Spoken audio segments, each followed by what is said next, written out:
Hello student, pre board examination के day 58 में हम लोग पहुंच गए। आज हम लोग एक और इंपॉर्टेंट क्वेश्चन करने वाले हैं। ठीक है, कल ठीक है। तो क्वेश्चन दिया गया है कि दर्शाइए कि या रहेगा सिद्ध कीजिए कि 5 - √3 एक अपरिमेय संख्या है। तो इस तरह का जो नंबर होगा ना, जिसमें माइनस प्लस या डिवाइड में करके कुछ नंबर दिया हुआ रहेगा, एक रूट वाला नंबर रहेगा, तो इसको हम लोग दूसरे तरीके से इसको हल करते हैं। ठीक है, तो सबसे पहले हम लोग मान लेंगे पिछले क्वेश्चन की तरह कि ये भी क्या है, हम लोग का परिमेय संख्या है। माना कि 5 - √3 एक परिमेय संख्या है, ये हम लोग मान लेंगे। ठीक है, अब अगर ये परिमेय संख्या है तो इसलिए हम लोग क्या लिख सकते हैं कि 5 - √3 बराबर a/b लिख सकते हैं। ठीक है, जो कि p/q के रूप में लिखा जाता है। तो यहाँ a/b लिखा हुआ है, तो a/b लिख दिए। जहाँ a और b सह संख्या होगा, दोनों के बीच का अगर एचसीएफ निकालेंगे ना, a और b के बीच का एचसीएफ वो कितना आएगा, 1 आएगा, और b = 0 के बराबर नहीं होना चाहिए। ठीक है, ये कंडीशन आपको लिख देना है।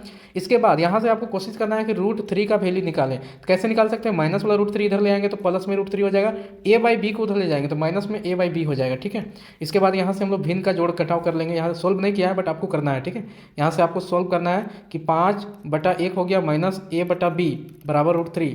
तो यहाँ से a और b का क्या ले लेंगे, हम गुना कर देंगे। तो इसको 5 को 20 से गुना कर देंगे तो 5b माइनस a को 1 से गुना कर लेंगे तो a = कितना हो जाएगा, √3।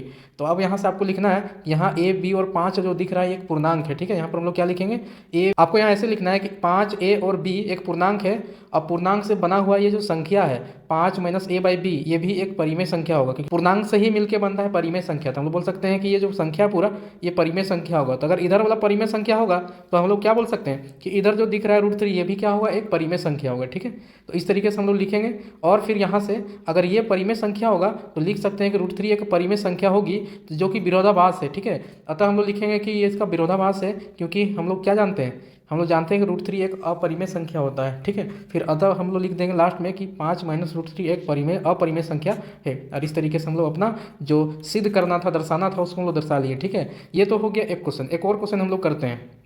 तो एक और क्वेश्चन है कि सिद्ध करें कि 6 + √2 एक अपरिमेय संख्या है। तो फिर से जो भी हम लोग पास में क्वेश्चन दिया हुआ है, इस प्रश्न को हम लोग क्या मान लेंगे कि परिमेय संख्या है। तो मान लेंगे कि माना कि 6 + √2 एक परिमेय संख्या है, और परिमेय संख्या को हम लोग a/b के रूप में रख सकते हैं और a/b के रूप में लिखेंगे।